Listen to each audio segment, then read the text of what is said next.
Bien, buenas noches de nuevo. En estos momentos damos inicio a nuestro webinar del día de hoy.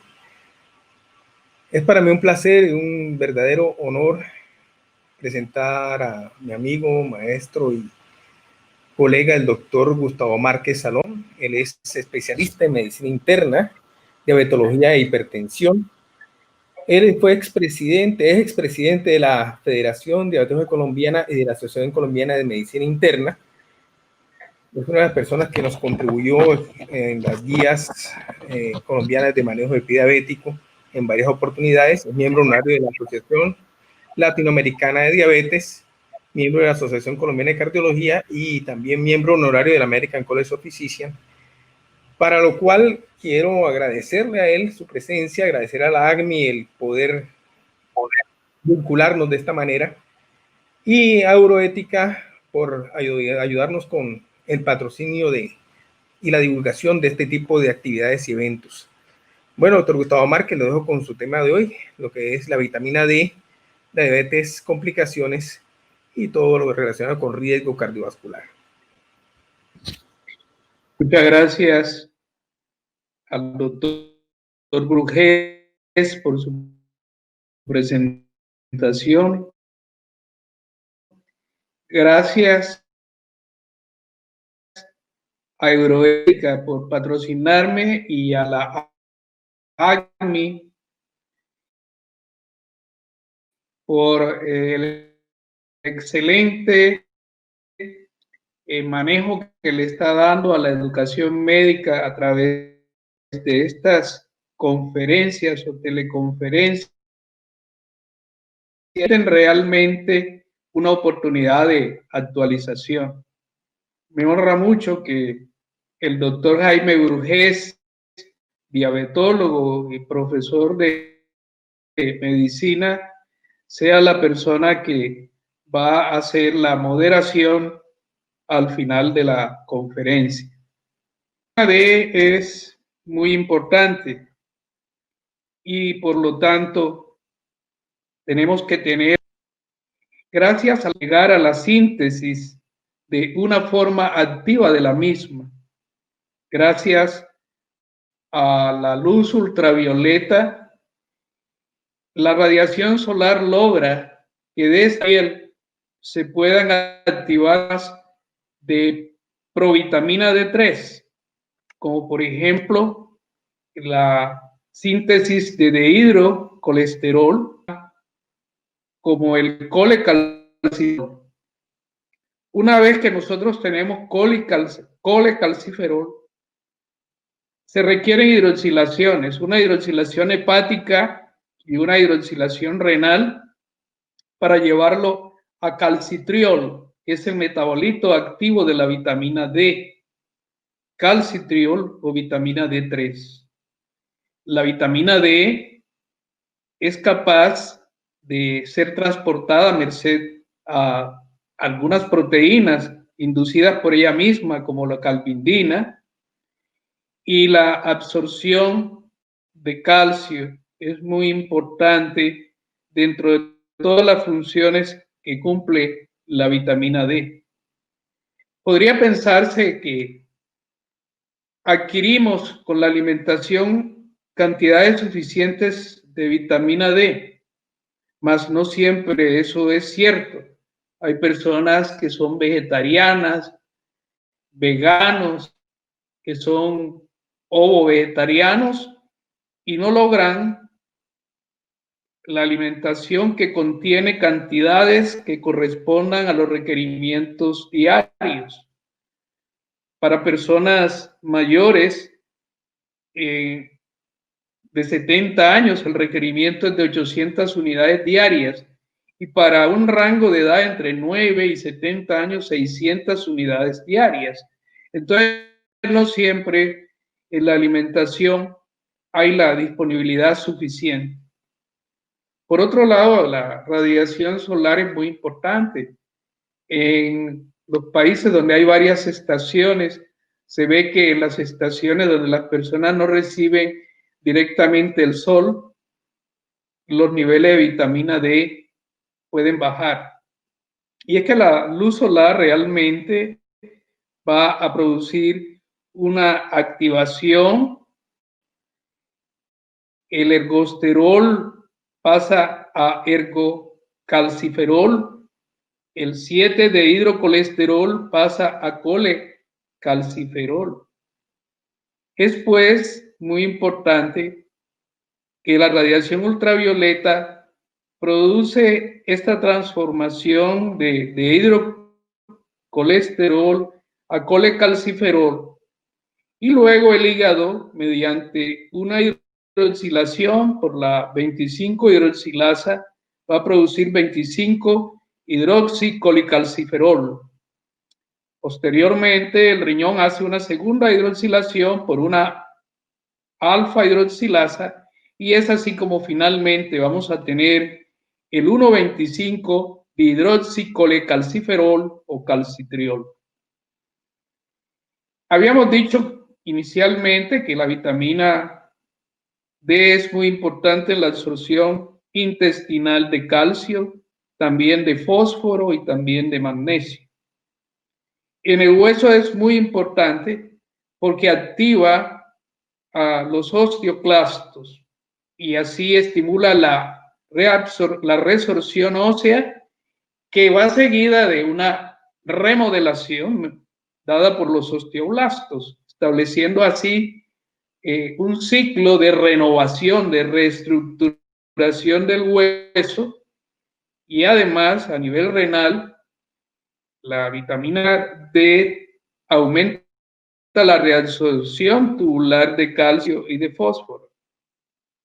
Hemos dicho pues que la forma activa de vitamina D es la 1,25 dihidroxicolicalciferol. Aquí nosotros miramos hacia la derecha y en la imagen donde está el intestino, que merced a este metabolito de la vitamina D, nosotros vamos a tener una absorción importante de calcio y de fósforo. Desde luego, esa es una forma de llevar este calcio y fósforo a la sangre, pero no es la única forma. Muy importante es el mecanismo mediante el cual este calcitriol estimula los osteoblastos, donde tenemos el RAN ligando. Este RAN ligando, al unirse al receptor RAN que está en los prosteoclastos, va a inducir una diferenciación y una actividad importante de osteoclastos que van a producir resorción ósea y que van a contribuir con calcio y fósforo a mantener estos productos en la sangre. De esta manera, pues, la homeostasis calcio-fósforo a través de la acción del calcitriol en el hueso es muy importante. Vamos a ponernos en un escenario de deficiencia de la vitamina D. Digamos que por una enfermedad renal no se logra la hidroxilación renal suficiente, se bajan los niveles de 1,25 dihidroxicolicalciferol, o sea, del calcitriol, y entonces esto va a producir una disminución de la absorción de calcio y fósforo. Van a bajar los niveles de calcio y fósforo en la sangre, y entonces esta señal de estos bajos niveles va a hacer que la paratiroides produzca paratormona, y la paratormona va a sacar calcio y fósforo del hueso, lo va a movilizar. Y al movilizar también va a ocurrir otro fenómeno, y es que va a haber una fosfaturia, y así el producto calcio fosfato en la sangre va a reducirse. Por otro lado, la función del calcitriol o de la vitamina D3 no solamente es en cuanto a la absorción intestinal y al remodelado óseo, sino que también se encuentra ranligando y se encuentran receptores de la vitamina D en las células inmunes, de tal manera que en esta célula va a inducir diferenciación, por lo tanto va a tener un papel muy importante en la inmunidad, como también la vitamina D va a tener mucha importancia en el microambiente tumoral, inhibiendo proliferación tumoral, induciendo diferenciación, inhibiendo angiogénesis. De esta manera, pues tenemos una visión panorámica muy importante de lo que es capaz de hacer la vitamina D. Es muy importante la vitamina D para los músculos, pues desde luego la contractilidad muscular, la preservación de la fuerza son muy importantes, igual para la coordinación. Para la contractilidad cardíaca es esencial tener una función adecuada de la vitamina D y su interacción con el calcio. Ya hemos mencionado la importancia que tiene para el sistema inmune, también es muy importante para la preservación del surfactante pulmonar. Es muy importante la homeostasis del calcio a través de una remodelación ósea adecuada, y aquí finalmente la vitamina D facilita la secreción de insulina. Menos del 40% del calcio dietético es absorbido en condiciones normales. Lo más importante es que su absorción activa depende de la vitamina D y que proteínas como la calvindina van a ayudar a la función de la vitamina D en el sentido de favorecer la absorción de calcio intestinal. Pero como hormona que es la vitamina D, produce una regulación de muchos genes con beneficios esqueléticos y extraesqueléticos.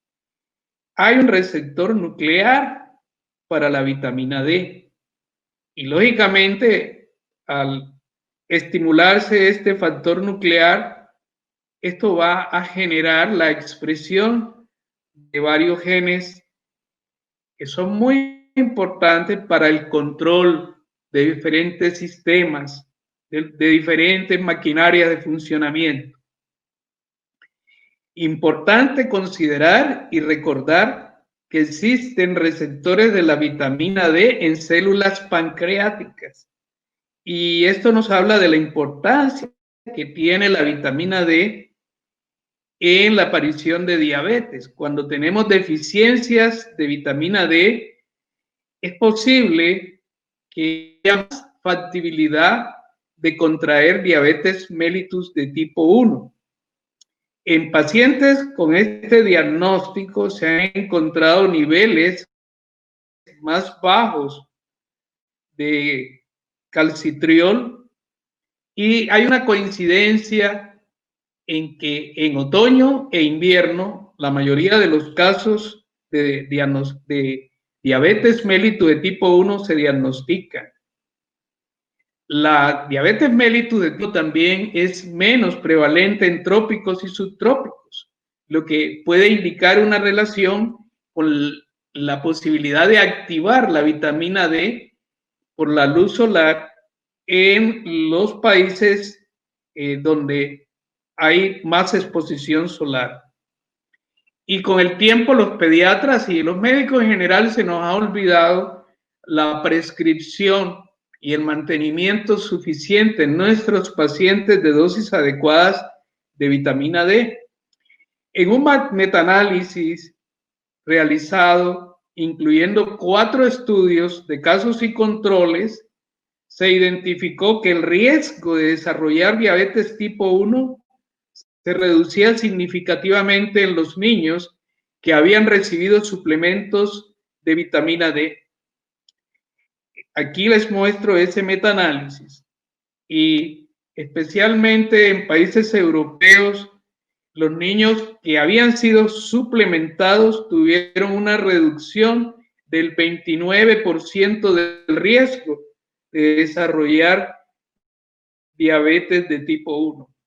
Por consiguiente, se ha venido insistiendo y hay diferentes publicaciones donde se menciona y se fundamenta que la deficiencia de vitamina D se asocia con diabetes autoinmune, con diabetes de tipo 1, comparados con sujetos de control. Y volviendo pues a la capacidad que tiene la vitamina D a través de su receptor nuclear de hacer control de genes, yo quería recordarles que si bien a nivel tisular la renina es controlada por la misma angiotensina 2 a través del factor de necrosis tumoral alfa. Así, este mecanismo que controla que no haya desbordamiento de renina por la misma angiotensina 2, que es subsecuente desde luego a la renina, hay otros mecanismos de control para no excedernos en producción de renina, y uno de estos mecanismos de control está dado precisamente por el calcitriol. El 1,25 dihidroxicolecalciferol es capaz de reprimir a la renina y de esta manera va a generarse menos cantidad de angiotensina 2. Así que la vitamina D tiene un efecto muy importante en el sistema renina-angiotensina. Y conociendo esto, entonces ya no nos queda difícil entender que la deficiencia de vitamina D en la diabetes de tipo 1 tiene varios mecanismos.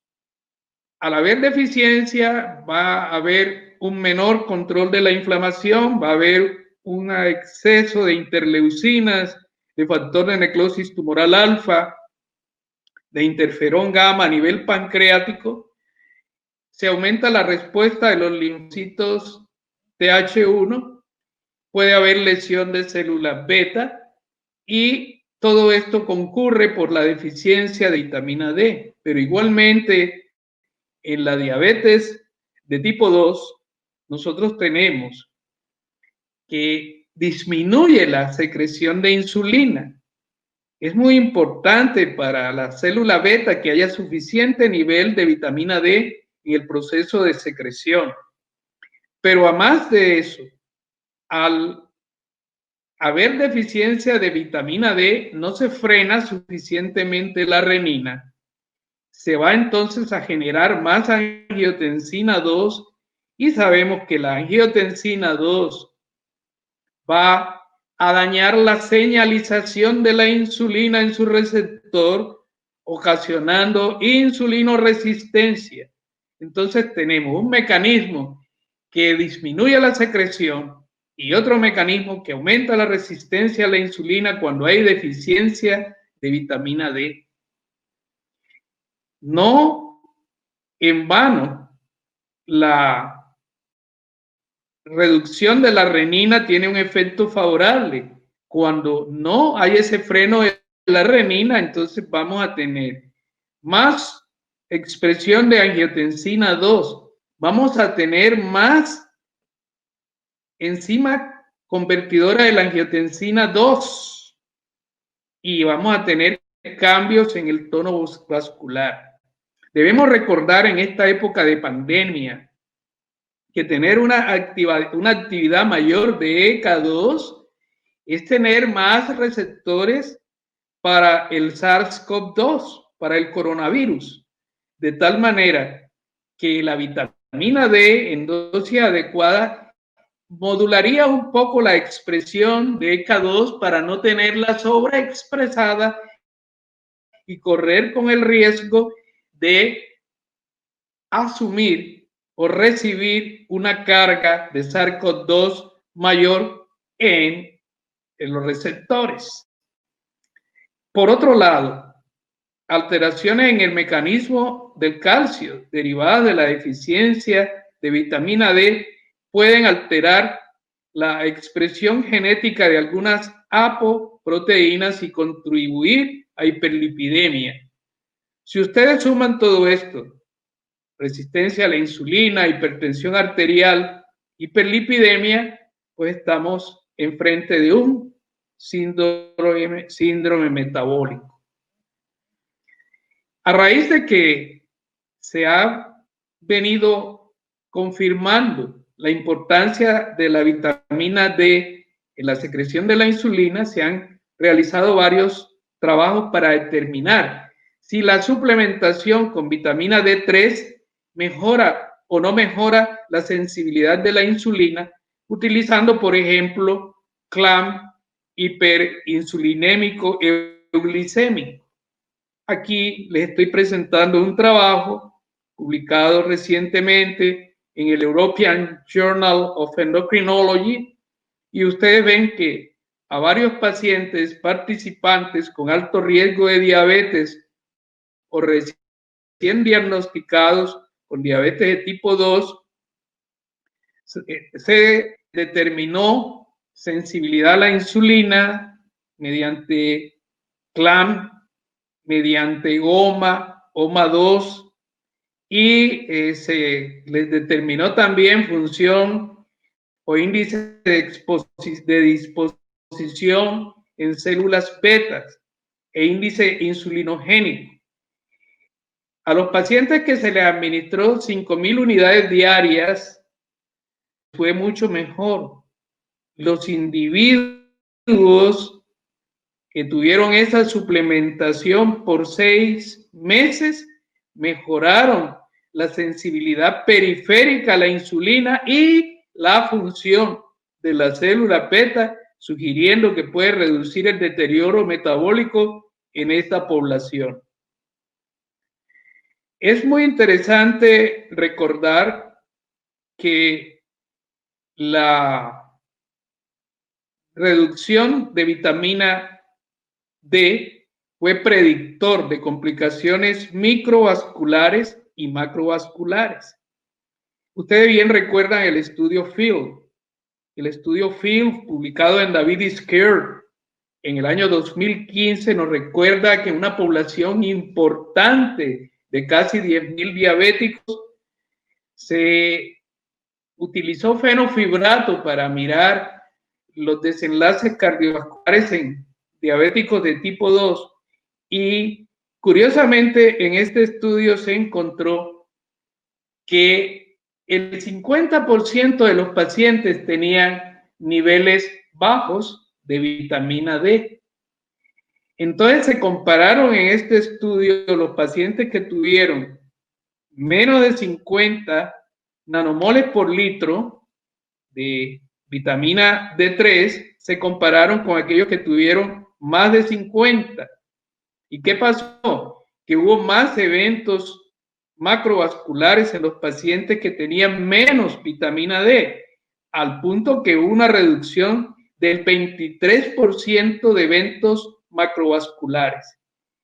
Y en cuanto a los microvasculares, inicialmente se contabilizó una reducción del 18%, que luego, ajustando por hemoglobina glucosilada y por otros factores estacionales, por ejemplo, se perdió la significancia porque se redujo hasta un 14% el riesgo de eventos microvasculares. También en uno de los registros más importantes, bien conocido, que es el NHANES, se encontró una asociación entre vitamina D y neuropatía diabética.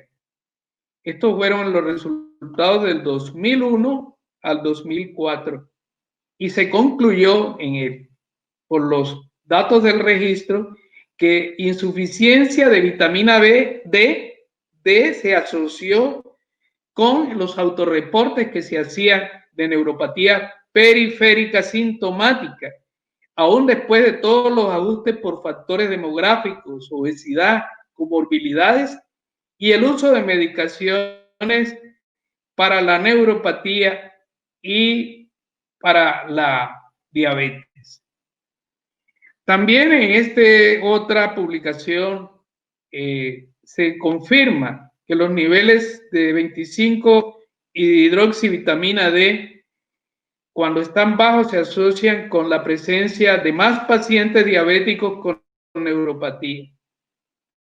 En este estudio, en la parte de arriba, nosotros vemos que de este lado están los pacientes que tenían neuropatía, y los niveles de neuropatía en estos pacientes con diabetes fueron mayores en los que tenían deficiencia de vitamina D, o sea, una correlación entre niveles bajos de vitamina D y más polineuropatía.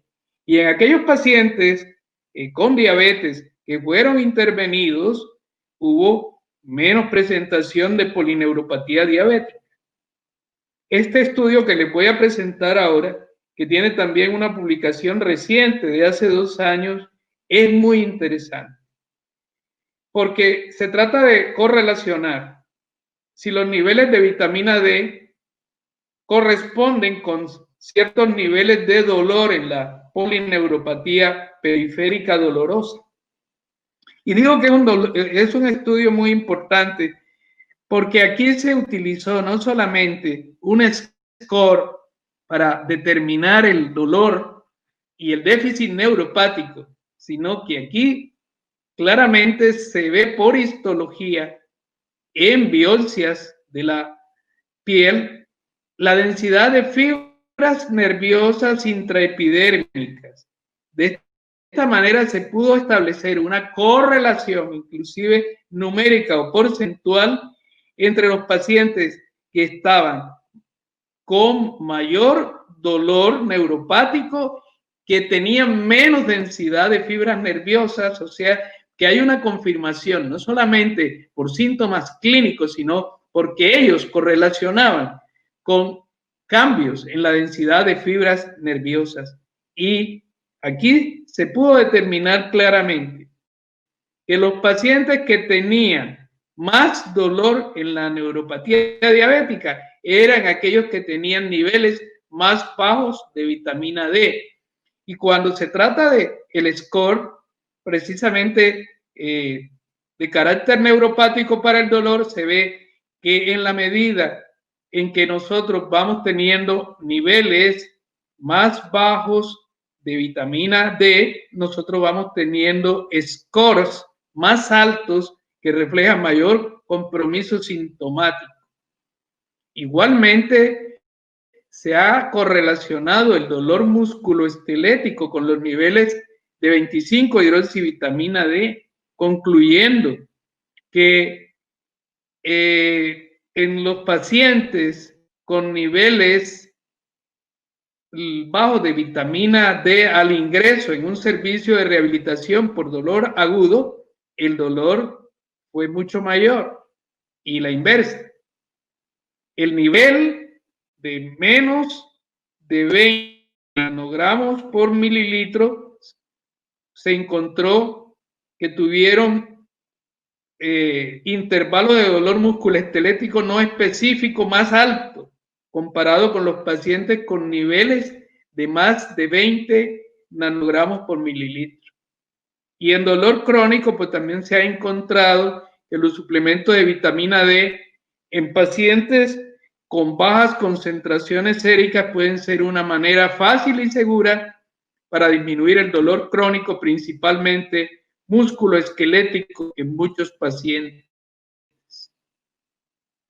Este también es un estudio muy importante, porque aquí también se encontró una excelente correlación entre la aplicación de dosis intramusculares de vitamina D, en este caso 600,000 unidades intramusculares, para mirar efectos sobre parámetros metabólicos y dolor neuropático determinado durante un periodo superior a 20 semanas. Y aquí están las visitas.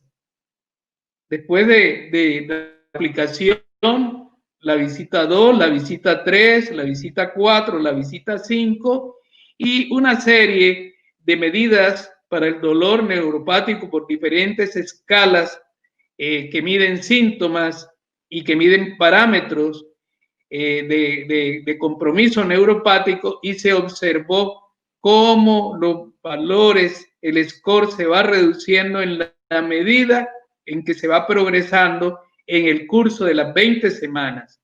De tal manera que no hay duda que la vitamina D puede jugar un papel importante en el tratamiento de la neuropatía diabética dolorosa. Una sola dosis de una inyección intramuscular de vitamina D3 le dio significante alivio a los pacientes diabéticos con neuropatía, y los beneficios fueron máximos a las 10 semanas y demoraron hasta por un periodo de 20 semanas, que fue la duración del estudio. Por todas estas razones, y en esta publicación de el 2019, el comité que hizo una revisión basada en la evidencia motora, y del cual yo tuve el honor de formar parte junto con muy distinguidos profesores de la talla del profesor Odriozola, de la talla de Dan Ziegler, pudimos atrevernos a sugerir como recomendaciones que el tratamiento con dihidrocolecalciferol en los pacientes con carencia de vitamina D3, administrado en dosis de 600,000 por vía intramuscular, permite la corrección del déficit de esta vitamina y mejora los síntomas de la polineuropatía diabética. El corolario que se saca es que el déficit de vitamina D debe considerarse como adyuvante en el tratamiento farmacológico. No necesariamente tiene que poner unos 600,000 unidades intramusculares por dosis orales de diferentes preparaciones de vitamina D3 o de vitamina de colecalciferol. Es posible tener un efecto similar. Recordemos, para ponernos de nuevo sobre lo que es una deficiencia o insuficiencia de vitamina D, que cuando se mire los metabolitos, y el metabolito exactamente el 1,25, el 25, perdón, hidroxi, vitamina D3, el nivel normal está por encima de 30 nanogramos por mililitro, el insuficiente de 20 a 29 y el deficiente de menos de 20. Se ha propuesto un nivel fisiológico máximo de 60 y uno tóxico de 150. Y recordemos que los niveles de paratormona son inversamente proporcionales a los niveles séricos de vitamina D. Entonces debemos tener niveles suficientes o normales. Recordemos que por cada 1,000 unidades internacionales de vitamina D que administremos por vía oral, se incrementará en 10 nanogramos por mililitro las concentraciones séricas de 25 hidroxivitamina D, pero en un lapso lento. Ese lapso puede tomar hasta 3 meses. Nosotros tenemos diferentes medicamentos y yo quería hablarles de uno de ellos porque me parece que es una forma muy cómoda de alta dosis de vitamina D, alta dosis pero no muy alta dosis. Y esto es dotación, porque dentro de ciertos parámetros de monitoreo, cuando pueden haber otras enfermedades coexistentes, el uso de alta dosis de vitamina D tiene que ser muy responsable, por cuanto hay ciertas posibilidades en algunas circunstancias si se nos presenta una hipercalcemia o si nos presenta alguna situación concurrente como un embarazo en la cual nosotros tendríamos que frenar en algún momento dado la aplicación de la misma, y si ya hemos puesto dosis altas que van a durar 3 o 4 meses trabajando y son dosis muy altas, pues entonces vamos a tener más dificultad. Yo creo que Extotal tiene una medida bastante apropiada de la cantidad de vitamina D3 o de colecalciferol, perdón, de colecalciferol. Desde luego, está en un medio lipofílico dentro de una ampolla segura para administración oral, y por ser liposoluble se deposita en el tejido adiposo y permite que sea el cuerpo quien lo utilice según necesidad, sin riesgo de hipervitaminosis o hipercalcemia. Además, contiene acetato de alfa-tocoferol, que es un antioxidante para proteger el aceite, y acetato también tiene acetato de poliglicerilo, que es un emulsionante requerido para pacientes que prefieren diluir el producto en una solución acuosa. Fíjense que la prevención de la deficiencia de vitamina D3, los intervalos de aplicación en los niños de 0 a 1 año van a ser cada 8 semanas, de 1 a 18 años de edad cada 6 semanas y en adultos cada mes. O sea que los adultos necesitamos dosis más frecuentes en la prevención, y una ampolla de 25,000 unidades cada mes puede servir en un adulto para prevenir la deficiencia de vitamina D3. Pero si ya lo que nosotros tenemos es una deficiencia, entonces ya tenemos que utilizar dosis ya con carácter terapéutico para esta deficiencia. Entonces los adultos requerirían 2 ampollas cada semana por 6 a 8 semanas, seguida de terapia de mantenimiento ya con dosis menores. De todas formas hay que hacer mediciones y hay que hacer seguimiento cada 3 o 4 meses después de iniciar los factores de riesgo. Entonces, para tener hipovitaminosis D son la senectud, los extremos de la vida también, porque los niños también recién nacidos, amamantados, también pueden tener hipovitaminosis D. Igual, como ya lo decía, los ancianos, los pacientes de piel oscura pueden tener mayor riesgo. La ubicación geográfica con relación al Ecuador también. Los rayos solares van a ser mucho más activos en la zona ecuatorial. También el factor de polución ambiental, a más polución puede haber menos activación de la vitamina D en la piel. Los pacientes con hepatopatías crónicas, por ejemplo los cirróticos, no van a hidroxilar en primera instancia la vitamina D, y por lo tanto pues no van a llevarla hasta forma como colecalciferol. Igual en la insuficiencia renal crónica. Entonces, en la insuficiencia renal hay necesidad de medicar con forma activa de vitamina D para prevenir un hiperparatiroidismo secundario, para prevenir una osteodistrofia renal. Sin embargo, así como el colecalciferol puede ser administrado, el calcitriol sería una forma ya mucho más activa y no se considera realmente como una forma alternativa de la vitamina D3. Ya los análogos de la vitamina D3 activos ya tienen unas indicaciones mucho más precisas.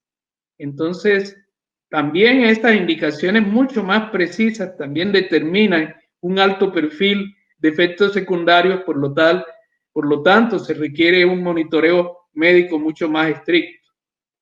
Siempre cuando hablamos de ancianos, una de las preocupaciones son las fracturas por osteoporosis.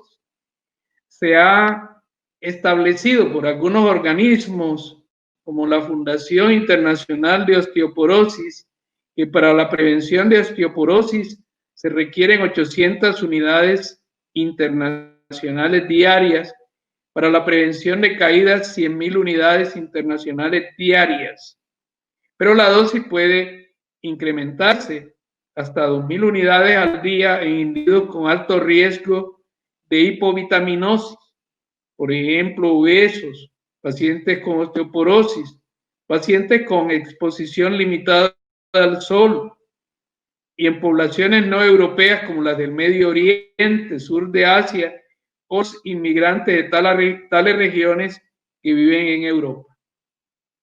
Con la diapositiva anterior he concluido con el objeto de que queden unos 15 minutos aproximadamente para poder interactuar con el moderador y a través de la excelente moderación del profesor Jaime Brujés, a quien le agradezco mucho el estar presente en este webinar, ustedes nos puedan pasar las preguntas con el objeto de entrar en un diálogo interactivo.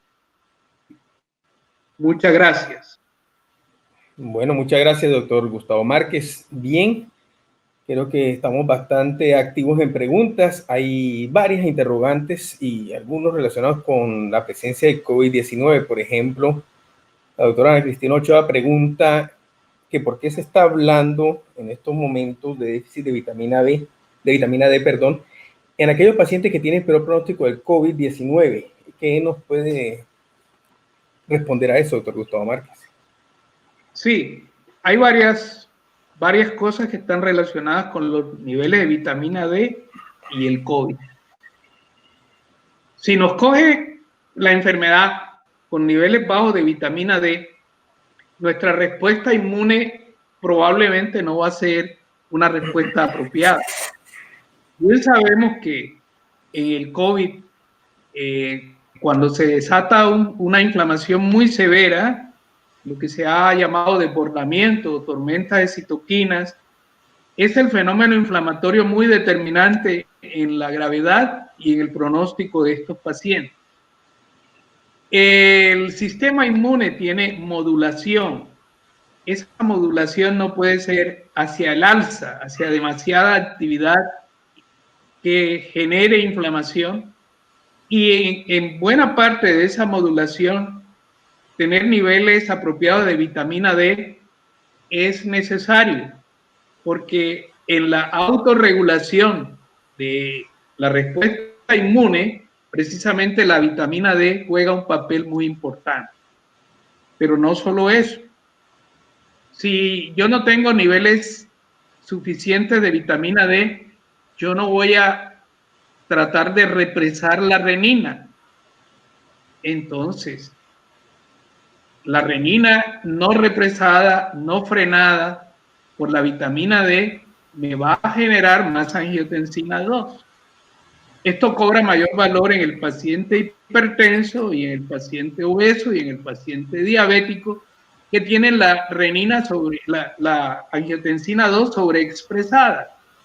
Y lógicamente en estas poblaciones que tienen la angiotensina 2 sobreexpresada, entonces vamos a tener más ECA2.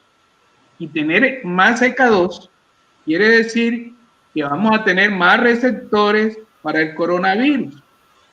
Esa es una implicación importante. Por lo tanto, tener dosis apropiadas de vitamina D van a modular también el sistema renina-angiotensina y pueden ayudar a que no tengamos una invasión mayor de coronavirus por exceso de o abundancia de receptores ECA2. Entonces, este es otro punto muy importante para tener en cuenta. Y es así como por estas razones se ha venido sugiriendo que debemos revisar nuestros niveles de vitamina de 25 hidróxido de 3, y si es necesario debemos hacer la corrección de los mismos para no estar insuficientes. Bien, la doctora Eva Marisa de Chicago nos está comentando en la clínica donde ella trabaja, no usa jamás la vitamina D parenteral como se recomienda por la LAT. Ellos utilizan niveles empezando por 2.000 unidades diarias cuando están a niveles borderline, cuando hay insuficiencia, y va a llegar a 50.000 unidades semanales por 12 semanas para hacer una impregnación cuando hay niveles deficientes, para después pasar a 2.000 unidades diarias como mantenimiento. Se había comentado justamente de la dosis en cada situación, basándose en lo de la LAT, en las guías ALAT y en el manejo de neuropatía y otras situaciones. ¿Cómo sería más bien el manejo prudente en este tipo de pacientes para dar niveles relativamente altos de este medicamento? Sí, muchas gracias por la pregunta. El trabajo que yo mostré y que nosotros tuvimos en cuenta, quizás por la contundencia de los resultados, no quiere decir que haya que utilizar vitamina D parenteral, no hay que utilizar el colecalciferol parenteral y no hay que utilizar necesariamente las 600.000 unidades. Lo que ocurre es que por cuestiones de diseño y facilidad de seguimiento, en los pacientes que tenían deficiencia se utilizó este protocolo y se aplicaron las 600.000 unidades intramusculares de una. Inclusive en algunos países no tenemos la aplicación intramuscular, pero de la misma, con el mismo propósito en nuestro corolario, en la recomendación, lo que nosotros decimos es que hay que tratar, no de llegar a 600.000 unidades, lo que hay que tratar es de mejorar significativamente los niveles de vitamina D hacia arriba en los pacientes que están con deficiencia o con carencia comprobada de la misma y que tienen polineuropatía periférica sintomática. Estos pacientes van a mejorar mucho el dolor y tú puedes lograr el nivel adecuado de diferentes maneras. Una manera, como ella lo propone, y eso es válido. Otra manera, tú puedes dar 7.000 unidades semanales a la semana durante un periodo largo y lo vas logrando también. O tú, si lo quieres lograr un poco más rápido, puedes dar 25.000 unidades, como sería con el IS total, o 50.000 unidades podrías, y puedes ganarle un poquito de tiempo en la medida pues en que también puedes lograr más adherencia por no tener que hacerlo de manera diaria. Pero todo eso es válido y lo que aquí importa realmente es que tengamos los clínicos certeza de que es un medicamento adyuvante en el tratamiento de la polineuropatía diabética. Eso es lo más importante. Aquí nos preguntan de sus precauciones, la precaución en pacientes con los diferentes grados de insuficiencia renal y recordemos la dosis tóxica, ¿sí?, de vitamina D. Es decir, la dosis tóxica de vitamina D oscilan entre 40.000 y 100.000 unidades diarias. O sea que para intoxicarnos con vitamina D, pues lógicamente que es difícil, pero no imposible. Si nosotros tenemos pacientes, por ejemplo, con diuréticos que disminuyan la excreción de calcio, por ejemplo, pacientes medicados con hidroclorotiazida, con tiazidas, si tenemos pacientes que puedan tener alguna posibilidad de hipercalcemia, por ejemplo, pacientes con sarcoidosis, si tenemos por otro lado pacientes que puedan tener también un pseudohipoparatiroidismo, lógicamente que en esos pacientes hay que tener mucha precaución en la administración y no tratar de irse con las dosis más altas que tenemos disponibles. Con esos pacientes hay que hacer un monitoreo muy cuidadoso de la calcemia, de la fosfatemia, y tenemos que tener también un monitoreo de la función renal, porque en la medida en que la función renal se nos puede ir deteriorando, dosis que en un principio de un deterioro de la función renal no muy avanzado, no generaban problemas. En la medida en que la falla renal progresa, las mismas dosis pueden llegar a favorecer un fenómeno tóxico. Y no solamente es la cuestión de la toxicidad, es también que hay otras situaciones donde uno está limitado, como por ejemplo una nefrolitiasis. Entonces, uno tiene que tener de todas formas precaución con esto. Tal vez los estados en que uno tiene que estar absolutamente más vigilante son los estados más avanzados, en los estados terminales de falla renal, donde tiene que tener mucho más cuidado, porque ya se ha desarrollado para estos estados probablemente un grado de resistencia a la misma hormona paratiroidea, y entonces cualquier fluctuación en sensibilidad, etcétera, agregándose a la suplementación con vitamina D, pues nos puede llevar, digamos, a situaciones o accidentes importantes. Bueno, y en ese contexto, teniendo en medio de esta pandemia la presentación de posible profilaxis, ¿sería aconsejable hacerlo? ¿Y qué tan fácil es llegar a pasar de 50 nanogramos por mililitro de niveles de vitamina D? No, yo pienso es decir, que la profilaxis se hace para la deficiencia.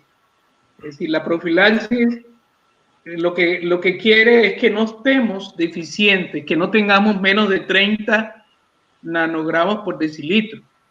Yo no creo que podamos demostrar que tener niveles más altos va a determinar una evolución menos grave del coronavirus.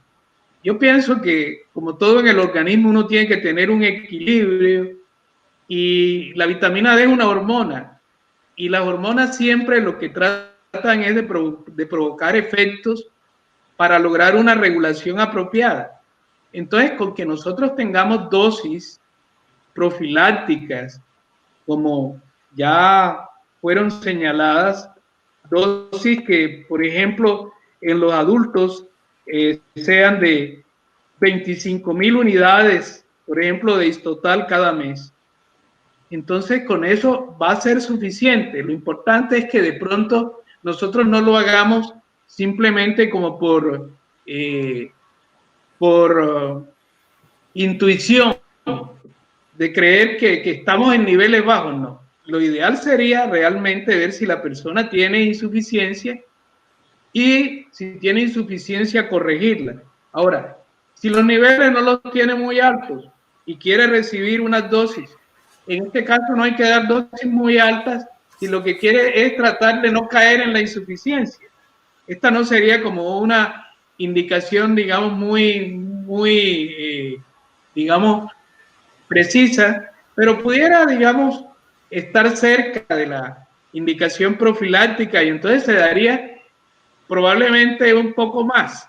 Pero como te digo, la importancia para tener una modulación adecuada tanto de la parte inmune como de el freno del sistema renina-angiotensina no implica que debamos tener sino niveles normales. Lo que hay que tener son niveles normales, y la profilaxis la vamos a hacer para tener esos niveles, especialmente cuando no los tengamos. Ok, y en cuanto, aquí están preguntando, hay varias preguntas de vitamina D y enfermedad isquémica cardíaca y paciente lúpico. ¿Cómo serían el manejo de ese paciente? ¿Qué expectativas, qué esperaremos resultados? ¿Qué cuidado debemos tener? Los pacientes que tengan falla cardíaca, y de todas formas sabemos que la contractilidad miocárdica depende mucho de la actividad del calcio, y algo de lo que tiene que estar preservado precisamente en la función cardíaca es la contractilidad. Y el calcio, en buena parte, tener niveles apropiados de calcio depende en buena parte de la vitamina D, por todo lo que la vitamina D hace. Porque primero lo absorbe, lo lleva a niveles sanguíneos apropiados, y ya en la sangre, niveles sanguíneos apropiados van a favorecer diferentes situaciones donde la contractilidad pueda ser menoscabada. Ahora, situaciones como por ejemplo donde hay fenómenos de calcificación tisular, de calcificación en los tejidos, hay que tener cuidado. Ya que mencionaron el lupus, por ejemplo, la paniculitis lúpica, que no es tan frecuente, a veces produce, termina con calcificaciones en el tejido subcutáneo, como parte de un proceso de vasculitis, inflama el panículo adiposo y termina con calcificaciones. No es lo mismo que la calcificación de la renal, pero más o menos tiene algunos mecanismos comparables. Entonces, en estos casos, en donde pueda haber situaciones de calcificaciones, digamos que no sean apropiadas, lógicamente que uno tiene que ser muy cauto, porque dar dosis mayores de vitamina D o inducir hipercalcemia también puede favorecer movilización de calcio a ciertos tejidos, como en el caso, por ejemplo, de la nefrolitiasis. Igual, en otras situaciones esto puede ser problemático. Bien, y también se habla de dosis altas de vitamina D y prevención de cáncer. ¿Qué evidencia tenemos con eso? ¿Hay conocimiento con respecto a esta relación? Sí, hay algunos protocolos que yo he conocido para tratamientos tumorales donde incluyen la vitamina D. De todas formas, la vitamina D tiene un triple efecto, es decir, puede favorecer la diferenciación de células normales en detrimento de células cancerosas. Puede también tener un papel restrictivo de la angiogénesis, y también puede tener, digamos, un factor relacionado con la apoptosis. Entonces, se han hecho algunos protocolos porque ha existido una correlación también manifiesta, en la cual yo no traté de profundizar porque la charla es de diabetes y de las complicaciones relacionadas con vitamina D, pero sí hay ciertos protocolos en oncología que utilizan dosis altas de vitamina D3. Eso es cierto. Bien, con respecto a la parte de diabetes, aquí el doctor Jiménez está preguntando que cómo podemos manejar el pie diabético neuropático ulcerado, neurovascular ulcerado, y qué dosis podemos manejar en ellos. En las mismas dosis que hemos mencionado en la guía de ALAD. Nosotros, el paciente que tiene la úlcera no hace parte, digamos, del blanco terapéutico de la terapia con vitamina D. Sencillamente, la vitamina D, cuando estamos hablando de neuropatía, no hace énfasis en la reducción de la función. Es decir, se ha visto que mejora la densidad de fibras nerviosas, no hay parámetros que se hayan establecido de mejoría de la conducción nerviosa, pero sí se ha mejorado el dolor, que es uno de los factores muy importantes en la polineuropatía diabética, el tratamiento del dolor. Y ya hemos dicho que allí en este caso lo podemos utilizar como adyuvante, no es analgésico, es simplemente que mejorando los niveles de vitamina D se puede mejorar el dolor neuropático. ¿Por qué puede mejorar el dolor neuropático con la vitamina D? Pues porque mejora la conducción eléctrica también.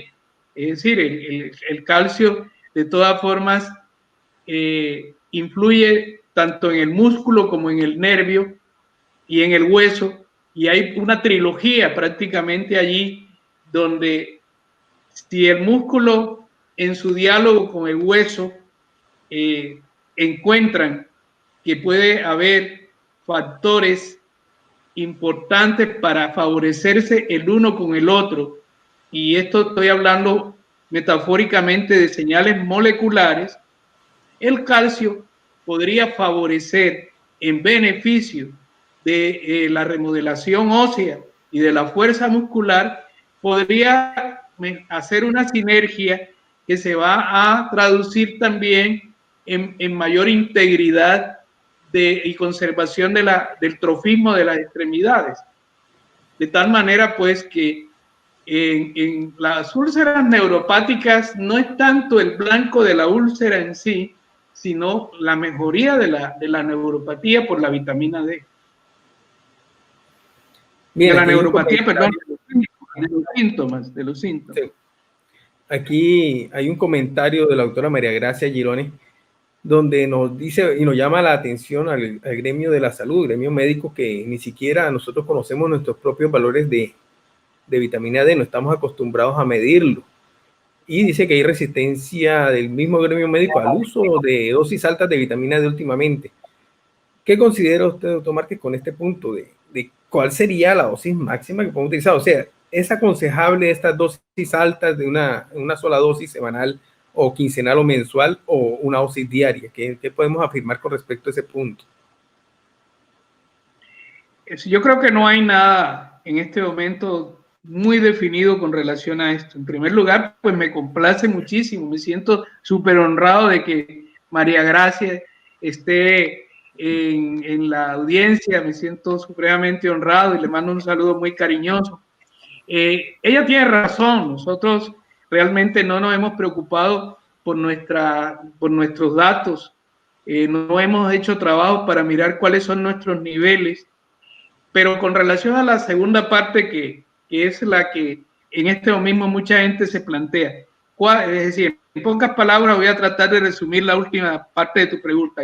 ¿Qué es mejor? ¿Dar una dosis bien alta? Y bien alta en este momento serían, por ejemplo, 100,000 unidades de una vez y salir del problema, o dar, por ejemplo, 25 o 50,000 unidades con una periodicidad mayor. Yo creo que ambas son útiles. Lo que pasa es que devolverte de algunos efectos con una dosis de 100,000 unidades es más difícil. Por ejemplo, tú medicas a una mujer con 100,000 unidades de vitamina y descubres a los 15 días que está embarazada. Entonces aquí ya comienza a tener más preocupaciones con relación, porque sabemos que en la mujer gestante hay una contraindicación para la utilización de esta dosis. Entonces, ¿qué pasa? Que tú te puedes devolver más fácilmente o por lo menos reducir el impacto si vas poco a poco con dosis menores, cubriendo las necesidades, manejando las deficiencias, y de pronto no es tan importante la carrera. Eso es una apreciación mía, porque yo no tengo parámetros y habría que establecer un estudio para ver qué pasa con algún desenlace que hayamos predeterminado. ¿Qué sería mejor? ¿Dar 100,000, dar 50,000, dar 25,000? Si alguien tiene algún conocimiento sobre algún estudio clínico que haya mostrado esta diferencia, yo le agradecería que nos ilustre a todos ahora mismo, antes de terminar, dónde lo podemos encontrar, porque realmente sería muy importante. Bueno, hay varias preguntas todavía en el tintero, pero creo que se resolvió la mayor parte de las dudas.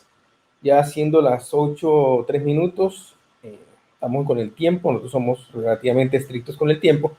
Queremos agradecer a los que están participando, a los participantes, al doctor Gustavo Márquez por su aporte, por su revisión sistemática. La verdad es que nos ahorró tiempo de búsqueda a muchos de nosotros, y eso es lo rico de estar en estos webinars, estar presente en estos tiempos de diferencia en la capacitación, y obviamente a la ACMI que durante todo este tiempo de pandemia nos ha contribuido muchísimo en mantenernos actualizados al día. Y ni más falta Euroética, que todos los días nos contribuye de una u otra manera para estar actualizados también en las novedades en cuanto a nuevas terapéuticas, y que no olvidemos que tenemos que estar estudiando y actualizándonos todos los días. Bueno, muchísimas gracias a todos, muchísimas gracias a los participantes, tanto dentro del país como fuera de él, y esperamos mañana, obviamente, que contribuimos a otra parte de la ACMI, otras capacitaciones que tenemos dentro de las capacitaciones y entrenamientos y recordatorios que estamos desarrollando. Muchísimas gracias a todos. Y muchas gracias a ti, Jaime, por la moderación excelente y el agrado con que he recibido todas las preguntas por tu conducto. Y muchas gracias a la AMI por brindarnos esta posibilidad.